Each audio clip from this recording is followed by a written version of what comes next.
বন্ধুরা আমাদের অনেকের ইউটিউব চ্যানেল মনিটাইজেশন চলে যাচ্ছে এবং অনেকের চ্যানেলে মনিটাইজেশন এনেবল করার জন্য যে ক্রাইটেরিয়া রয়েছে যেমন 60,000 ঘন্টা ওয়াচ টাইম এবং 1000 সাবস্ক্রাইবার পূরণ হওয়া সত্ত্বেও কিন্তু তারা মনিটাইজেশন এনেবল করতে পারছে না। যখন তারা ইউটিউব চ্যানেল মনিটাইজেশনের জন্য রিভিউতে দিচ্ছে তখন কিন্তু সেটা বাতিল করে দিচ্ছে ইউটিউব। এর পিছনে কিছু কারণ রয়েছে এবং আপনার ভিডিওতে অনেক তথ্যবহুল ভিডিও থাকা সত্ত্বেও আপনার ভিডিওটা ভাইরাল হচ্ছে না, এর পিছনে একটা কারণ রয়েছে, সেটা হলো মিসলিডিং মেটাডাটা। বন্ধুরা ধরুন আপনি একটা ভিডিও তৈরি করলেন, সেখানে অনেক গুরুত্বপূর্ণ অনেক ইন্টারেস্টিং তথ্য আছে, কিন্তু তারপর আপনার ভিডিওটা ভাইরাল হচ্ছে না। একজন ভিউয়ার যখন আপনার ভিডিওতে আসে বিরক্ত বোধ করে চলে যায়। শুধুমাত্র এই কাজটা করছি আমরা মিসলিডিং মেটাডাটার কারণে। আসলে মিসলিডিং মেটাডাটা কি? মিসলিডিং মেটাডাটা হলো যে আপনি যে কাজটি করছেন সেই কাজের সাথে কথার কোনো মিল নাই, এটাই হলো মিসলিডিং মেটাডাটা। আমরা কিন্তু নিয়মিতই কিন্তু আমাদের ইউটিউব চ্যানেলে কিছু কিছু মিসলিডিং করে থাকি, এগুলো হচ্ছে মিসলিডিং মেটাডাটা।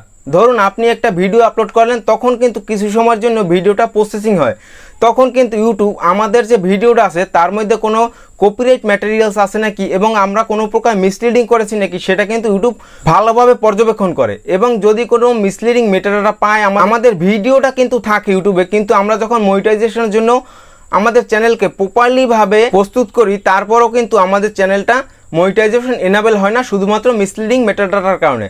আজকে আমরা সেই মিসলিডিং মেটাডাটা সম্পর্কেই জানবো যে আমরা কীভাবে এই মিসলিডিংগুলো করে থাকি। বন্ধুরা প্রথমেই আমরা ভিডিওটাকে সুন্দর দেখানোর জন্য আমরা ভিডিওতে একটা থাম্বনেইল ব্যবহার করি, আর থাম্বনেইলটা এমন সুন্দর আমরা তৈরি করি যার কারণে একজন ভিউয়ার্স কিন্তু আমাদের ভিডিওতে আসে। যখন আমাদের ভিডিওতে থাম্বনেইল দেখে ভিউয়ার্স আসে তখন ভিউয়ার্স মনে করে ওই ভিডিওটা তার খুব প্রয়োজন, তখন কিন্তু ওই ভিডিওটা সে প্লে করে।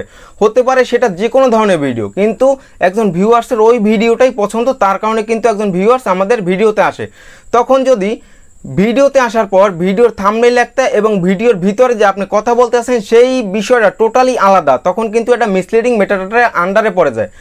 তখন কিন্তু ইউটিউব আপনার ভিডিওটা মানুষের কাছে রিচ হিসাবে পাঠাবে না, বা স্প্যামের কারণে কিন্তু আপনার চ্যানেলটা ডিলিটও করে দিতে পারে। তাই আপনাকে আপনার ভিডিও তৈরি করার ক্ষেত্রে এবং ভিডিওর থাম্বনেইল তৈরি করার ক্ষেত্রে অবশ্যই খেয়াল করতে হবে যেন কোনো প্রকার মিসলিডিং না করা হয়।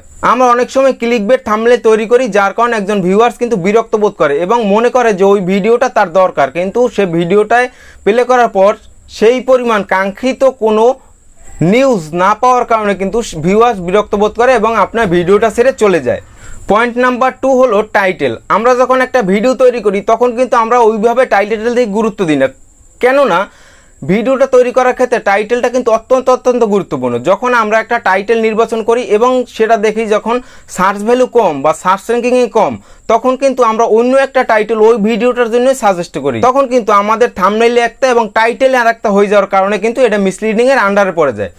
আমাদের একটা ভিডিও তৈরি করার ক্ষেত্রে আমাদের অবশ্যই আগে ভিডিও টাইটেল কী হবে তা আমাদের রিসার্চ করে নেওয়া উচিত। যদি আমরা ভিডিও শুরু করার আগে আমাদের টাইটেলটা সুন্দরভাবে নিতে পারি তাহলে কিন্তু আমাদের ভিডিওটা মিসলিডিংয়ের আন্ডারে চলে যাবে না। এবং যখন আমরা একটা ভিডিও তৈরি করব তার আগে আমরা টাইটেলটা নির্বাচন করে নেব। যখন আমরা আগে টাইটেলটা নির্বাচন না করব তখন কিন্তু আমাদের কিওয়ার্ড রিসার্চ করতে অনেক অসুবিধা হবে এবং কিওয়ার্ড রিসার্চের সুবিধার্থে আমাদের ভিডিওটার টাইটেলটা আগে নির্বাচন করতে হবে। তা না হলে কিন্তু ভিডিওর শুরুতে যদি টাইটেল নির্বাচন না করতে পারি তখন আমরা মিসলিডিং আন্ডারে চলে যেতে পারি, কেননা ভিডিওর ভিতরে একটা, ভিডিওর থাম্বনেইল একটা এবং ভিডিওর টাইটেল একটা। আমাদের ভিডিওর মিসলিডিং এড়াতে আমাদের ভিডিওর টাইটেল এবং ভিডিওর যে থাম্বনেইল আছে সেটা সম্পূর্ণভাবে সেম রাখার চেষ্টা করতে হবে। পয়েন্ট নাম্বার 3 হলো ডিসক্রিপশন।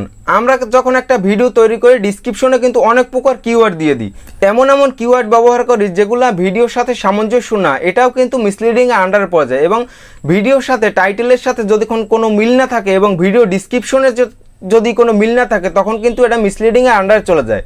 এবং যখন আমরা ভিডিওতে হ্যাশট্যাগ ব্যবহার করি তখনও খেয়াল রাখতে হবে ভিডিও রিলেটেড হ্যাশট্যাগ দেওয়ার জন্য আমাদের লক্ষ্য রাখতে হবে। এবং ভিডিওর যে ট্যাগ অপশন আছে, ট্যাগ অপশনে আমরা যখন রিসার্চ করব একটা ট্যাগের কত % সার্চ ভ্যালু আছে সেই অনুযায়ী আমাদের ট্যাগটা রিসার্চ করে নিতে হবে। আপনি যে রিলেটেড ভিডিও তৈরি করলেন আপনি সেই রিলেটেড সেখানে কিওয়ার্ড, ডিসক্রিপশনে কিওয়ার্ড, হ্যাশট্যাগ এবং যে ট্যাগ সেকশন আছে সেখানে সুন্দরভাবে ওই ভিডিও রিলেটেড ট্যাগগুলো আপনাকে দিতে হবে। যদি আপনি এখানে ভিডিও রিলেটেড অন্য কোনো ট্যাগ ব্যবহার করেন তখন কিন্তু এটা মিসলিডিংয়ের আন্ডারে পড়ে যায়।